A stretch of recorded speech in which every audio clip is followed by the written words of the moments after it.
You're listening to the British Baseball Podcast.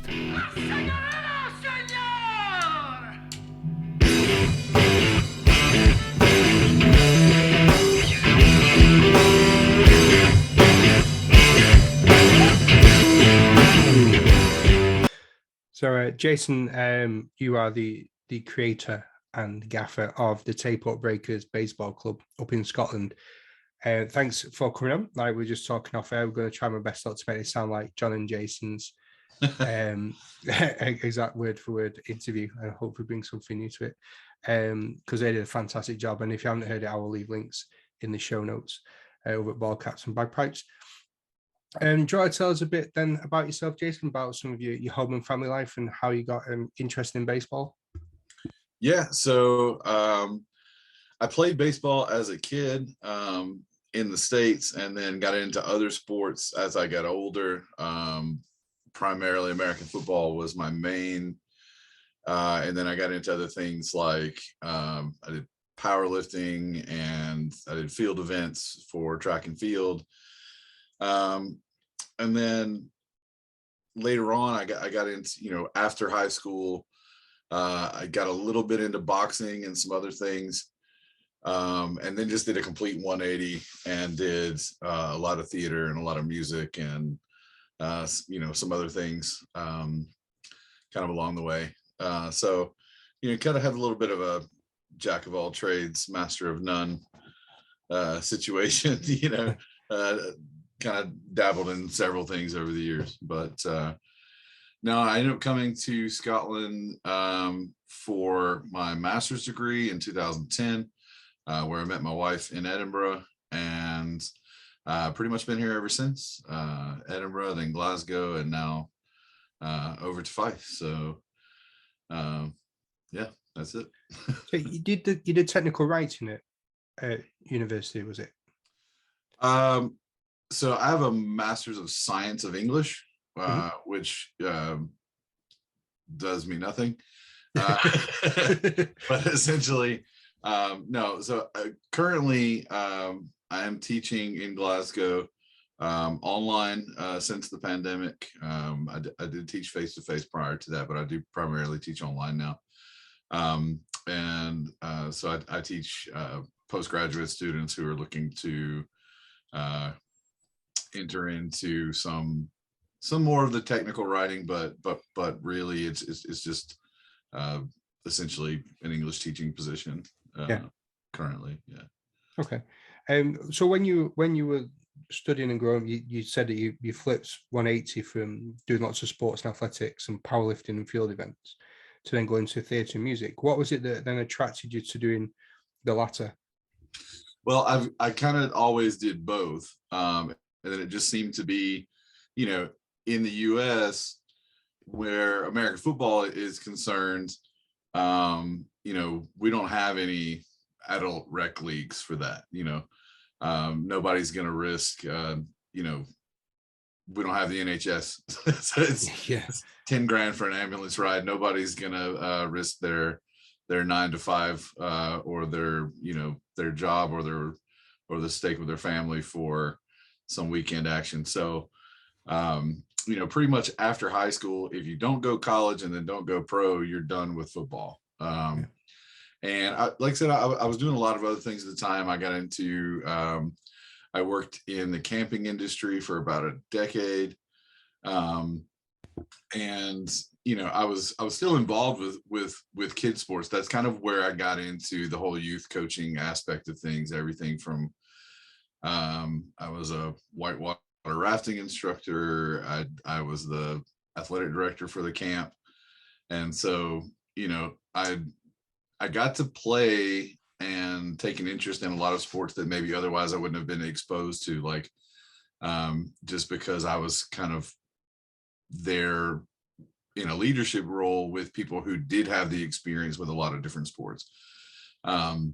Baseball being one of them. One of my good friends from college ended up coming, and he was a big baseball guy. And he was our coach there for the camp. And so, I had not at that time picked up a baseball glove or bat, in a couple of years, and kind of picked it up again through that arena. And then I did end up coming back and playing some, like, kind of local league softball and that kind of stuff, just here and there. But yeah, it was more of an opportunity choice rather than any kind of hard decision as to do I stop or do I not. Because most sport in the US is it's a money game. So if you're not doing it for money, you're probably not doing it. Yeah. At least after high school. Yeah. So with that, like, vast array of sports that you did try, then have you been able to keep up with any of those while you're in Scotland? Like, I'm probably guessing the whitewater rafting is not exactly the easiest thing to do, but yeah, no, I've managed to do a couple of things like while I was at uni, and then kind of always available to do different things. Again, still very much working with different youth programs. Just recently finished up locally here in Fife, working with some of the youth there over the summer, and so that was good. That was a fun experience, and I was able to do a little recruiting for our baseball youth program as well. So that's always helpful. Yeah, we're not getting too far ahead of ourselves. How is the youth? Have you found that quite a difficult thing to get off the ground with a youth baseball team in Fife? No, actually, I was really pleasantly surprised. When we started out with the club, it was just going to be an adults thing, and then I had a lot of Tayport specifically. There are a lot of young families that are moving to the area now, and they recently just opened up a great facility here, and so I had a lot of parents asking me or calling me regarding youth programs, really before we even decided to set one up. And then, so we try to do as much as possible from kind of a diplomatic point of view. So, we, at that time, we kind of put it to the board and talked about it. And we had some, obviously some of our guys are dads as well. And, they were keen to have the opportunity to get their kids involved. Yeah. Jake DeBurka is one of the main ones there. He's been a big part of the youth program, since we really started it. And then since then, we've got several other dads, David and Rob and Paul now as well. They all bring their kids, and so it's great because you got guys there that have the baseball knowledge, that are more than happy, to help coach, because they're going to be there with their kid anyway. So it was just one of those things that just kind of went hand in hand, and it wasn't planned, but it was kind of one of those happy accidents. And probably the biggest surprise was that we got so many young kids. I mean, we wanted to have, and are still looking to have, eventually enough kids in each age bracket where we can do something similar to like what you see in the States, where you have T-ball and then coach pitch and then, kind of a proper little league system. Yeah. But so far, I'd say that the majority of our kids that are coming are more kind of the T-ball age, which, is great. And we do have some in the other age groups, but it doesn't really allow us to kind of split the group kind of how we had pictured it early on. So we kind of end up running it more of like a camp scenario where we're kind of just all together, and based on who's there that day, we might take a group of one age group over to a different part of the field and work on something. But we try to get everybody involved. We bought a little pitching machine this year. And that's great because we can use, different, the kind of softer, soft toss type things with the younger kids. And then with the older ones, when they're ready and we feel that they're, kind of ready to move up that step, then we can, start introducing a little bit more higher skill level stuff with them. And then we do our jamboree at the end of the year, where we try and get all the youth programs from the different cities. Edinburgh, Glasgow, and Aberdeen all have youth programs that are great, but before last year they hadn't really done much between the cities, and so we do a jamboree every year. It's going to be announced this week, actually, trying to get flyers out for that. But it's just great. Last year, I can't remember how many kids we had out. I want to say somewhere 60 or 70 kids and Wow. parents. And, it was a big day. We set up, 3 fields out on the, out at Tom Waddell. And it was like, ice cream and awards, and everybody had a good day. And it was just, it was what it was meant to be. It's what baseball is supposed to be, is for the kids. The adults just play on the off days. Yeah. All right. I mean, like I've started helping out on the Wednesday nights at Manchester baseball, and started taking my son, who's now just turned 5, and he really likes it. And like I said, like, I'll never push him into it. If he says one day he doesn't want to go because he doesn't enjoy it, then I'll stop. I'm not going to force him to do it. Yeah. But luckily, he's really taken to it. Like, taking him to football. He's not really got on well with that. He's expressing interest in rugby, which I won't be too fussed about if he told that. There's quite a lot of, it's where we live is quite a rugby town. Yeah. Especially like only like 2 miles away from where we live is Salford Reds Rugby League Stadium. Okay. So we've been and watched them a few times. But he does really enjoy the baseball, and you can see like the hand-eye coordination stuff. Yeah, cool. He's going in the back garden. We've got like my tee and got some cones, his own little batting stuff, and we play in there, do a bit of soft toss with him. And he loves it. Just really, really enjoys it. And if I'm doing a lot of stuff on a Wednesday with him, I don't mind missing out on a Thursday when I'm doing my own training. And for me, baseball is a massive part of my week. It's really good for me, like mentally. I just really, really enjoy it. But I found that I was a bit worried that I wasn't missing as much as I thought I was going to. Well, then I was just like, well, I'm still involved. I'm still active within the club and doing stuff within the sport. It's just a different thing.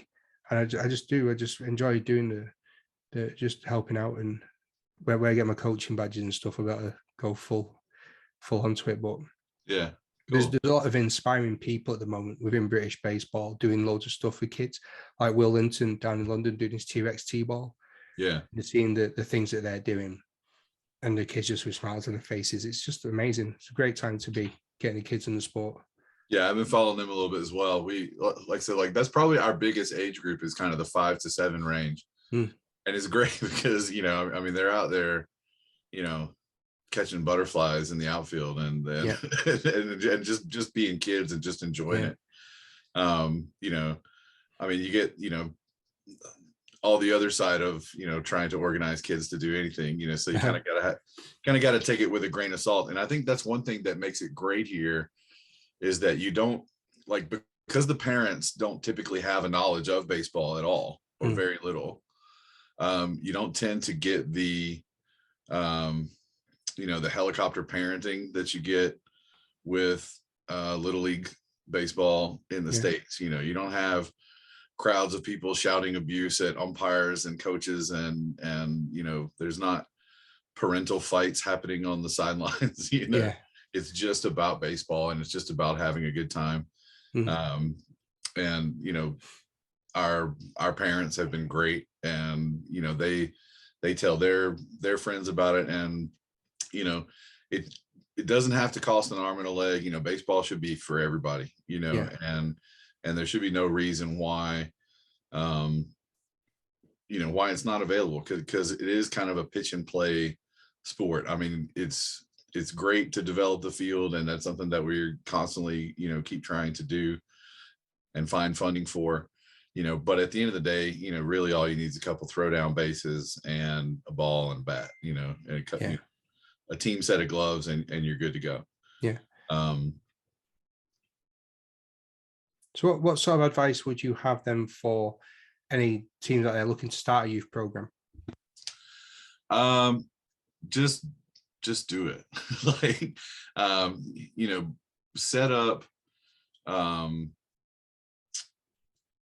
look into, what kind of sports are already available in your area and how parents find out about those.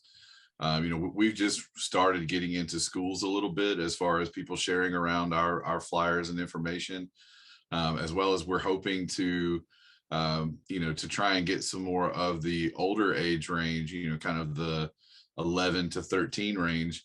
We're looking to get even more involved with the school system, to where they're potentially, busing kids over to us, or potentially we go to them, for, some kind of a field day type thing, just to get more kids that are aware that, while there's a lot to offer in this area in terms of sport, it never hurts to have another option, because like you said, like kids are, especially young kids, they may not know what's out there, and to give them as many options as possible. Everybody's not going to be into football, everybody's not going to be into rugby all the time, or maybe there's some kids that want to be into a lot of different sports, and so this is something that's easily accessible, and I think it's something that parents can appreciate as well, because maybe it doesn't have some of the I guess stigma that kind of goes along with maybe some sports that have been around longer, in the UK. So it's got kind of a freshness to it, which I think is great. Yeah, that's awesome. And I think it's great as well that these kids are getting these baseball memories early on, because like you probably see on football and rugby fields, kids watch it, idolize players and get into it. Don't really have that sort of accessibility over here, where you can just go down to with being amateur grassroots, unless you're going down there watching your parent play. I think it's great what you're doing. So what are your earliest memories yourself then of baseball? What was it that had sort of probably earliest memories, like I said, like being from Mississippi, like we don't really have a lot of pro sports, or any pro sports really. We moved around quite a bit. When I was younger, my dad was an athletic director and a coach, and so we moved around maybe every 2 or 3 years when I was growing up. But always within Mississippi. And so kind of depending on where you are in the state, it puts you a little closer to either some pro games that may happen in adjoining states, which I was able to go to as I got older. But growing up as a kid, it was a lot more about college sports. I went to see, and certainly, recently, as well as when I was a kid, I mean, two of the hottest teams in college baseball, they're both in Mississippi. I mean, you got Ole Miss and you got Mississippi State, the last two College World Series winners right there, and I remember going to Mississippi State baseball camp as a kid, and that was probably like my first time kind of away from home. You went and you stayed in the dorms, and we thought that was cool when in fact they were just gross. But you get to stay with your buddy, and it's 120 degrees outside, and you're trading baseball cards at night and just kind of hanging out. And it was a lot of fun. And then we had, when we lived closer to Jackson, we had the Jackson Generals at the time. I think they're the Jackson Braves now, if I'm not mistaken. They, at the time, they were the farm club for Houston, I believe, and obviously now I think they're the Atlanta Farm Club. So that was probably the closest, kind of major league ball that I was able to watch, until I was an adult. I lived briefly in Maine after college, and got to see some minor league level baseball there, and that was great. But I think your smaller scale, with like whether it's college or whether it's not semi-professional, but kind of farm league stuff, in a way that to me, that's almost a better experience, especially for a kid, because there are no bad seats and nobody's too famous to give you an autograph. But it's just, fun stuff. There's tons of mascots around and things for kids to do, kind of under the bleachers areas and that kind of stuff. So there's a lot there, free foam finger day or whatever, like whatever they're doing to try to bring people into the stadium that week, as a kid, that's the kind of stuff that you remember. And certainly going to those kind of things with my dad and with my brother were are great memories for me. And then obviously the fact, like that my dad was an AD and a coach himself, we were always at the high school level, which, I think that's probably the biggest difference here is that even, kind of the older kids, which are coming into our program, we had 2 or 3 kids move up from our youth program into our single A team this year, which is fantastic. That's what you want is them to kind of keep taking it forward. But the fact that these kids, that if they were in the States, they'd be trying out for a JV team in a stadium that probably costs, depending on where you go to school. I mean, I kind of had the privilege of seeing kind of all sides of that, from small 1A schools where the field might look like, any other youth or little league field carved out of the dirt somewhere, versus some of the big 5 and 6A schools where, they rival some junior colleges and college campuses, millions and millions of dollars spent on high school sports. So, again, I mean, to be able to maybe give kids a little bit of a taste of how big it felt when I was a kid, and kind of give them that opportunity, I think that would be great. Different anyway, something maybe they haven't seen before. Cool. How long has Tayport Breakers been around now? 2 years, 3? Yeah, 2 and a bit. Kind of late 2019, the season was still going on. We had just recently moved here, and I had thought at the time that I would go back and do some coaching in American football, which is always dangerous because then, you start thinking, well, maybe I can still play. So that's probably it was probably a good thing that didn't happen, because it certainly was time for me to put, to close that chapter. But, so after that, I got to looking from Tayport, I can drive to Edinburgh. I could go back, with Glasgow, who I had played with, with the 3 seasons prior to that.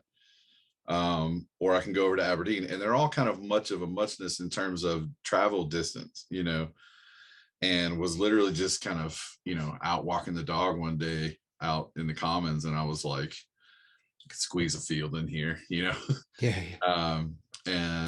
just started talking to some people, made a little Facebook page, and started contacting some people that have tried to get a team going in Dundee in the past, as well as maybe some people that might be interested in a team that's a little bit closer to where they live, and just to kind of test the waters to see who we might have. And we had a great response from that. And so yeah, we kind of got off to a hot start, and we thought that we were going to come thundering in, and then COVID hit, and so it ended up being just kind of a hurry up and wait situation, where we were literally just kind of training for a year and a half, almost 2 years, and which is both good and bad. I mean, like, you kind of start to wonder, all right, are we ever going to be able to play any games? But we had so many guys that were coming in green that had never played. They might have been athletes from other sports. But it was great to to see those guys kind of learn the game from the ground up, and it's good to see it. And a lot of those guys are still around, and you can really tell the work that they put in not only those years but in the years since. So kind of a blessing and a curse there. I was just going to ask, like, was there any chance that Tayport may have now got off the ground because of COVID, or was it just always we're going to get through this and we're going to make something of it? Well, kind of at the time that it hit, I mean, like I said, like the first steps that we took were to speak to the people in the community, so we went to the to the Tayport council and to kind of local area people who might be interested in giving us some support. And so at that point, it was more than just myself who was tied up in it. A lot of those guys who came around in the early days, they were really putting the work in. And so there was never any doubt, I don't think, that we would not eventually field a team for a season. The question was just, when was that season going to be? And in a way, it, like, when we first started out, I mean, we had like 40 punters show up. We were like, God, like, what am I going to do with all these people? But eventually, when you go through something like that, you really find out who wants to play baseball and who doesn't. Yeah. Because people who are just there, and to a degree, I mean, that's something that all teams always have, but it was just on such a large scale that, pretty quickly you find out who really wants to play and who doesn't. It's a tough league. It's a competitive league. So even when you're playing games, it doesn't get any easier. Certainly, if anything, it gets a little tougher. Once you start having some games against these guys that have been playing each other for years. So it lets you know a lot about who you got on your team, and kind of lets you know who you can trust to be there. Which was great. Yeah. How welcoming was the rest of Scottish baseball when they heard that you were starting a new team? Very, very welcoming. I had the advantage of being in the league, I say being in the league, I was, being a regular bench warmer for the, at the time, absolutely dominant Glasgow Galaxy, Yeah. And was glad to be there.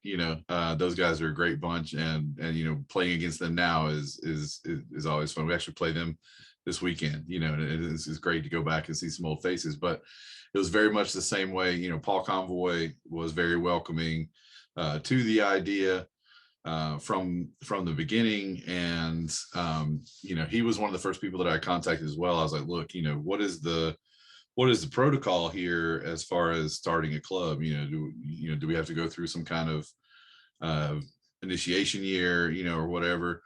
And so in a way, now from league level, there's a little bit more to starting a club than maybe there was. So we kind of snuck in there, kind of just before they started making, some real thoughts, because the league itself is expanding and growing at a huge rate. And, both before and even, following COVID, I think you're going to see it, grow even more from this point. And, but it was great because, he basically said, are you going to be able to field the team? And, if I'm being 100% honest, at the time that he asked me that, we had maybe 4 guys on the roster. And I was like, yep, we're going to have a team. No problem. Because I was just thinking, I was like, okay, we got 30 or 40 guys out. Surely I can get 9.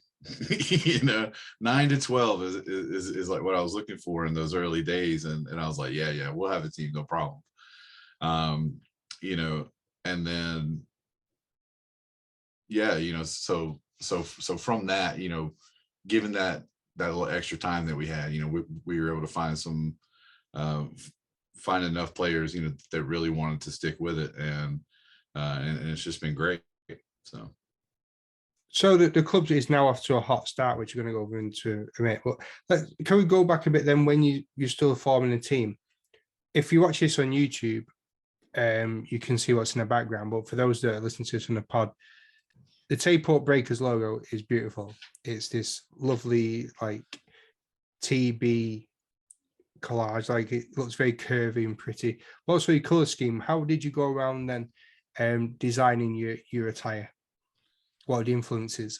Well, originally we had the logo and the colors from my high school team. Like, Okay. Not even my high school team, the high school that I was teaching for before I came back over here.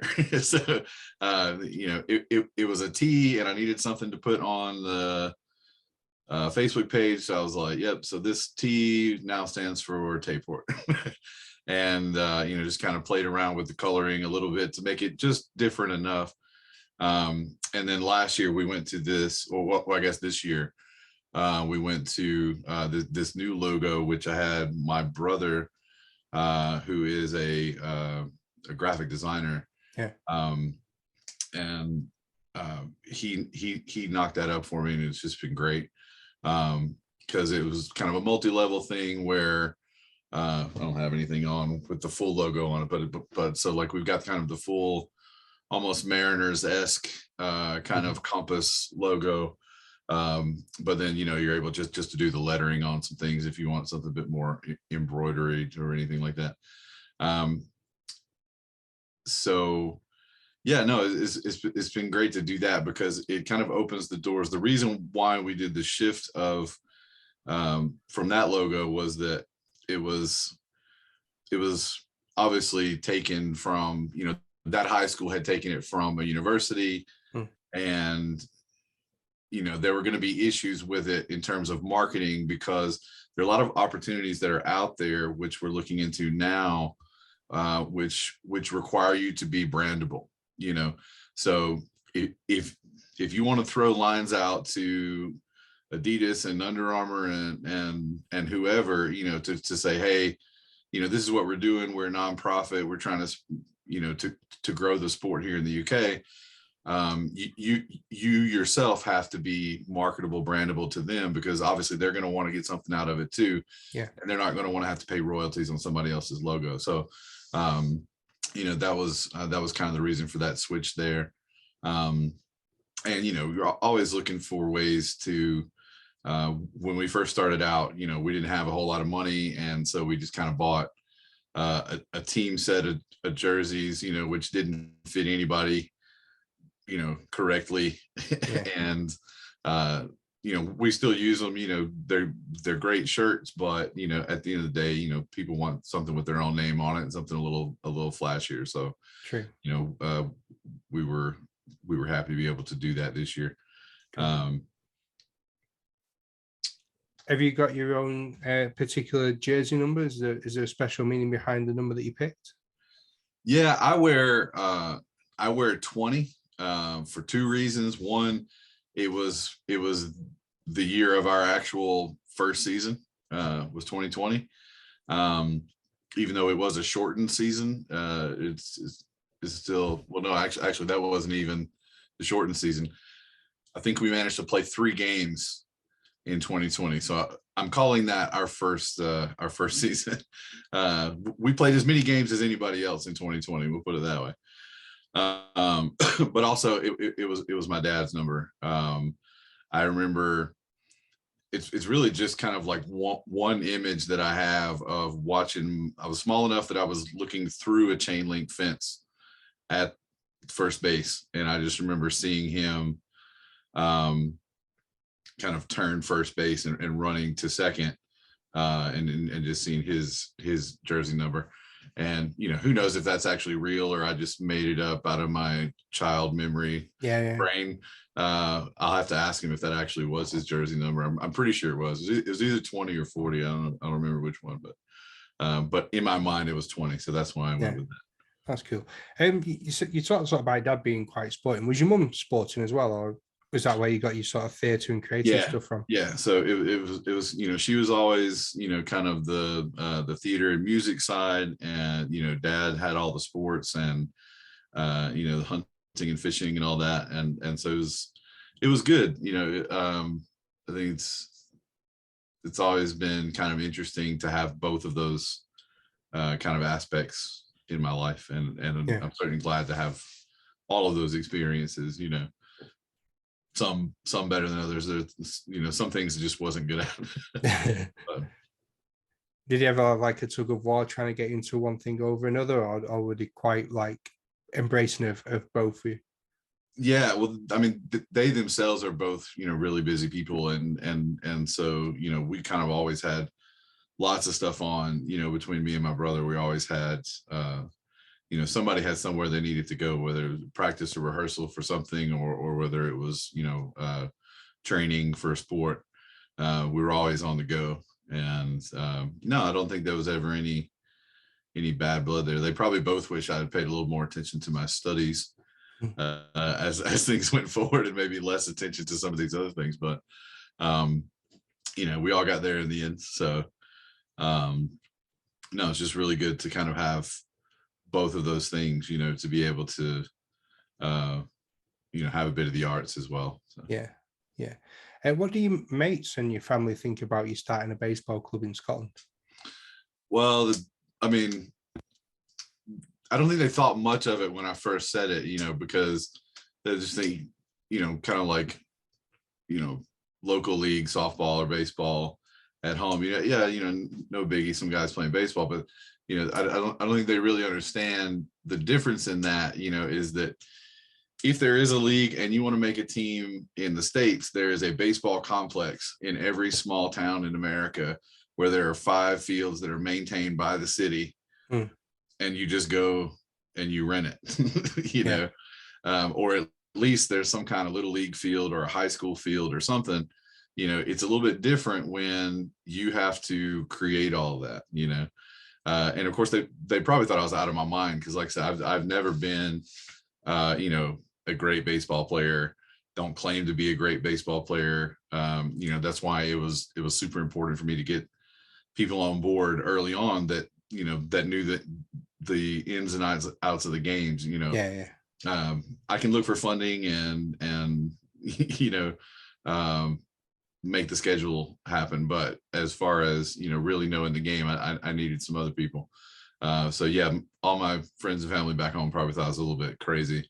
It was like, why are you starting a baseball team? Do you know anything about baseball? It's like, I know as much as anybody else. So but again, my big thing was that tie back to the youth, is that my wife and I just been blessed with our first kid, and she's 5 going on 6 months now, and Oh wow. I want her to have baseball, Yeah. when she gets to that age, just because I think every kid should have a little league experience. If they don't like it, then that's fine. We'll do something else, and I'll be a ballet dad or whatever. But it was a big part of my childhood. Excuse me. And it's just something that I wanted to have for my kids, and once we decided to stay here, it was like, if that's going to happen, you got to build it. So yeah, it's kind of where it started. That's amazing. How are you finding juggling parenting and all the baseball and all your work life all together? Because me and my partner a really good team, and I still feel like burnt out and struggling at times. Yeah, that credit goes to my wife, because she is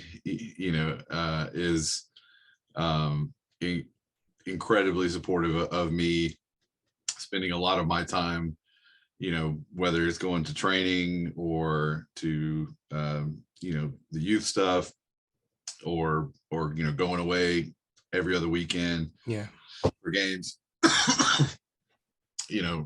She's always been super supportive, maybe even when she didn't want to be, and so she gets the MVP for that, especially in the early days where we were literally scraping it out of the ground. And because our field location it's a common area, it's a public area which we've paid for the usage of and to make changes to. But ultimately, it's not like it's a chained off area where you can poison the base paths or anything like that. People walk their dog there, people have their kids out there playing. Yeah. So, just trying to do the field maintenance. It was really down to down to myself and the guys on the team who were willing to come in and put in that extra effort. And it was completely down to them, that it even happened at all. Yeah. But yeah, early days there was a lot of I don't know if you remember that summer, that everybody was locked down. That first lockdown summer was gorgeous. Yeah. It was like the sun was out every weekend, and it was great, and it was hot, and it was like, it would have been awesome to be able to play baseball that summer instead of just cutting the grass. Yeah. But it gave us time to work out some of the kinks and put in things like anchored bases and think about where we wanted to go from there, building the backstop and all that. So. Yeah. And for those again watching on YouTube, can see the picture that Andy Brown painted when he came to visit. We were talking before when we were recording, like I love Scotland. It's one of my favorite places on earth. And I think you've been blessed with one of the best places to play baseball just from the views alone. Which have been some of your favorite places to play in Scotland?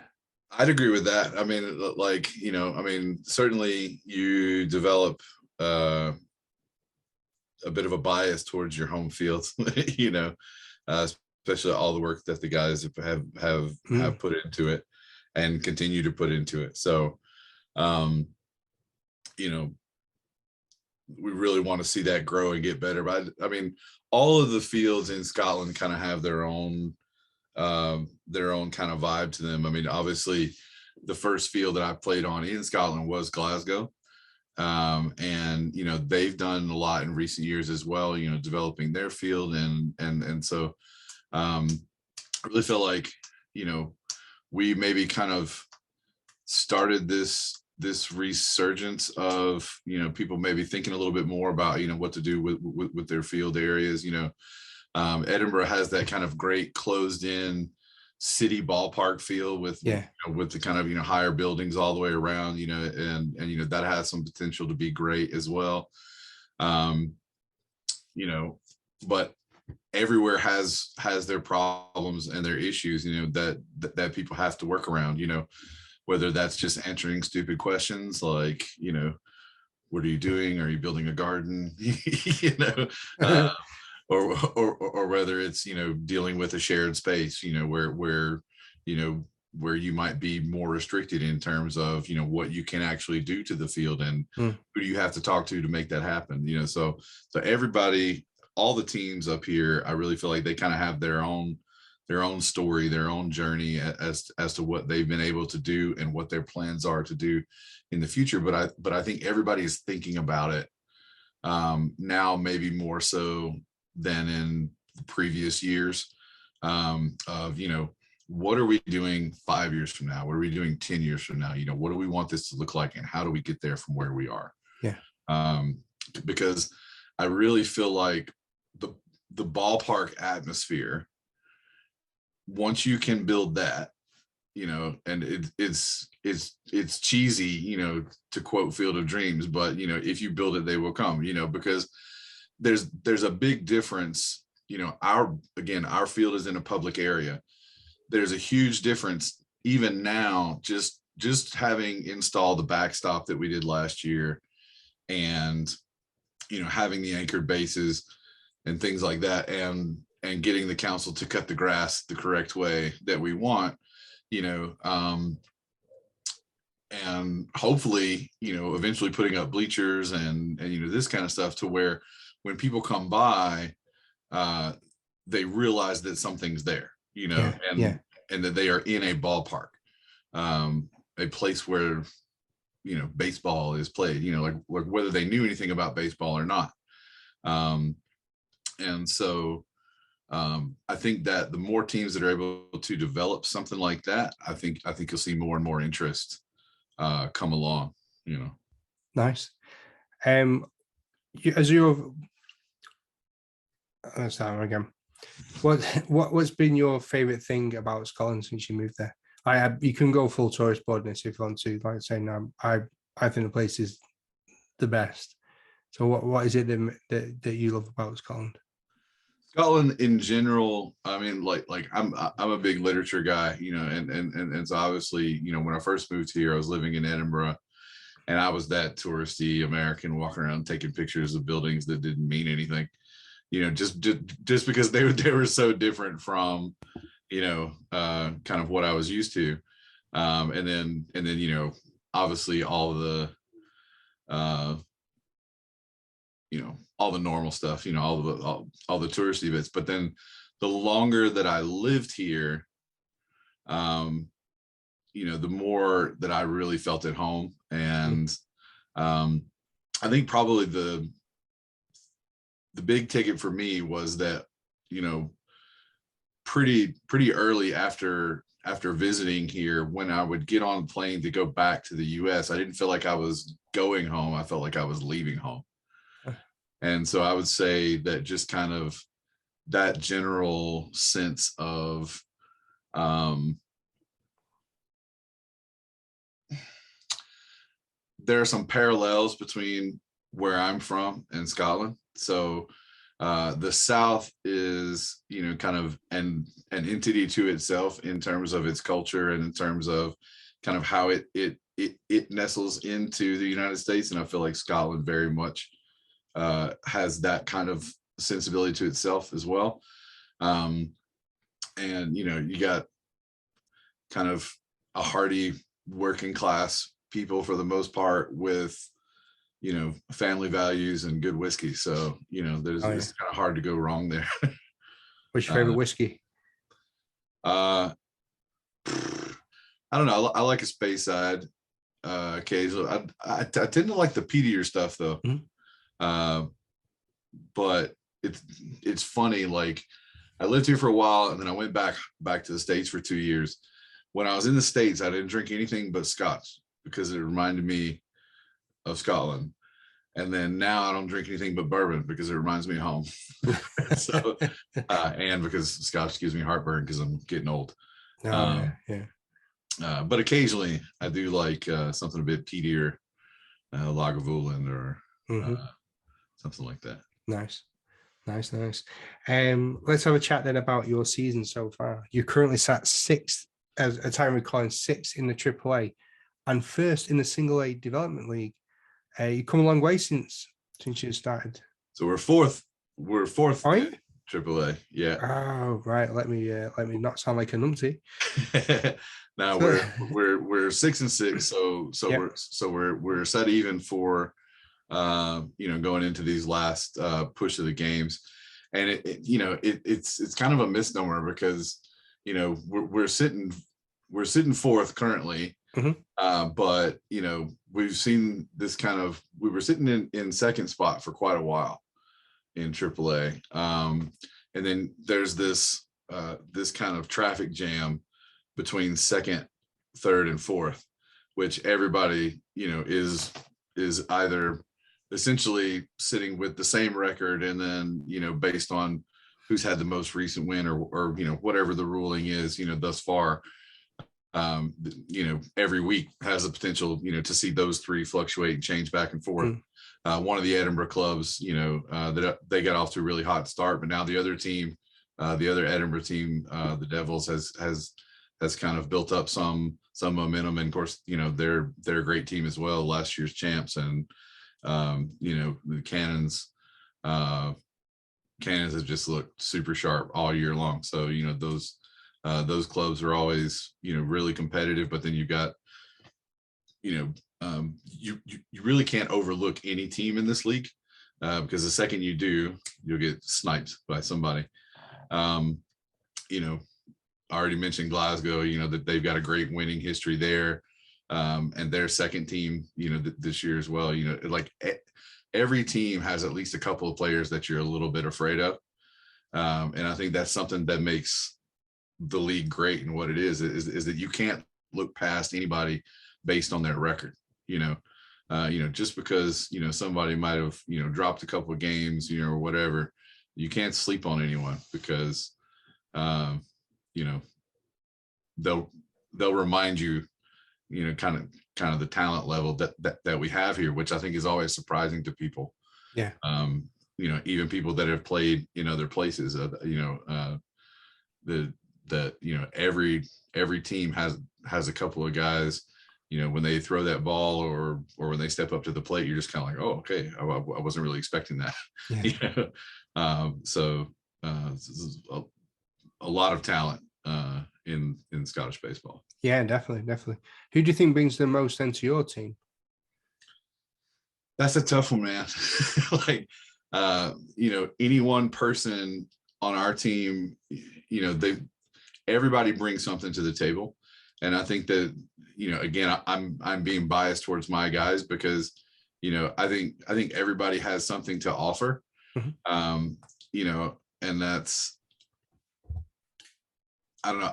I feel like that can be a boon for a team in that, you don't have, kind of the one trick pony, like we've got several people that have a lot of experience from, from other places. I mean, we were able to pick up some people this year who are new to our team, but have played in the league before, guys that have won awards here recently. And, it was great for us this year to really see that because, it gave us a little bit of validation, because at that point, I mean, we'd be kind of preaching to each other about, eventually things are going to, pan out for us. And, if we just keep doing the things that we're doing, people are going to be attracted to us and want to come play on our team. And this year, that happened a little bit. And so it's great to see both the people who have been here from the beginning and kind of grinding away and really, making those steps towards, I mean, guys that had never picked up a baseball before they came to us are making steps towards being, kind of in that AAA starting nine, but then, also, we have enough talent or enough enough composure now that we're starting to attract some of the other talent in the area. And so it's hard to give you a single name. I mean, I could give you several. I mean, we've got, Marina DeAngelis, obviously, is a great addition and she's one of our coaches as well. It's just absolutely phenomenal what she does on the training field as well as on the baseball field. Some of the quickest reflexes you'll see at shortstop anywhere. And, we had a couple of new pickups this year. Tom Knox is from, the Boston area, but then you've got Paul Gardner, who is also, award-winning at his position, within our league. And, picking those guys up, and kind of filling in the spots. Last year, Hisson Yen came out for us late in the season, and he was a big game changer for us. And I've said this a couple of times in other places, but he's a great pitcher, and we love having him on the mound. But one of the big things that he does for us is that he allows to play these other talented players in their preferred positions. So when we have everybody there on the day, we're a pretty dangerous team, and we got and then we have a lot of people who have the ability to play in lots of different places. We've got Ryan Mandala, who is typically our center fielder, but he can play infield. He can pitch a little bit. David Farr, who started playing youth baseball in Scotland, back in the day, has came out and he pitches. He's our starting catcher currently, plays first base. So we got guys that we can shop around in kind of different situations because, kind of the elephant in the room that no one ever, talks about is the fact that, this is an adult league and people have lives and families and jobs, and everybody's not going to be there every week, So that's been the big difference for us, is that, missing one or two people doesn't sink us for a game. Having that kind of depth at the roster, there's always going to be a couple of weeks where you're just kind of like, that's, that's pushing a little bit, as far as, who you've got in your mind as who you want to see on that starting lineup. But then you've got guys again who, maybe 2 years ago you wouldn't have considered them as a starting AAA option, but now maybe they've kind of moved up and they've progressed to where they certainly are that, Yeah. Yeah, I mean, I really think everybody brings something to the table, and as long as you can acknowledge that and figure out how to use that to the club or the team's best advantage, then that's going to be beneficial to you. Brilliant. Jason, I wish I had more time to chat, but unfortunately I'm running out of it. So that's the last word traditionally goes out to the guests, so the floor is all yours. Any shout outs you want to give, or anything else you want to mention before we part ways? Yeah, honestly, man, just the only shout out that I'm going to give right now is to my team. These guys and ladies have, busted their rear ends. Some for years, some have just joined us, but everybody, everybody at the end of the day is really taking steps and doing what they need to do to, to not only grow the sport in our area, but but to be as competitive as we can be. And it's something that we've said before, is that, we're not building a team, we're building a legacy. We're trying to build something that's going to be around for a long time. And those who are putting in that work, I hope that they feel,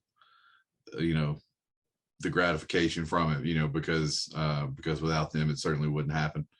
And I think the people that have put in that work, for the most part, should feel proud of what they've done, and what they will, hopefully continue to do, because it's not something that anybody could do, and it's not something that happens everywhere, and it's something special that we have. Again, being biased, something special we have in Tayport. So I'll just leave it at that. Perfect. Right, I'm going to do a little sign off, but don't go anywhere. I know chat to after this done. Jason, that's brilliant. Where can we find you on social medias, or where can people contact you if you want to join or get the kids involved in Tayport Breakers Baseball Club? Yeah, so you can reach out to us on Facebook. You just search for Tayport Baseball Club. We also have our own dedicated webpage, so tayportbaseball.co.uk. And there's a first thing you'll see on there is a little message button, and that'll send us a direct contact, and we'll be able to fill you in from there and get you out and get you playing baseball. Great stuff. Jason, thanks for your time. I hope you and the family have a great week, and I'll chat to you soon. Thanks a lot, man. Take it easy. Ta-ra.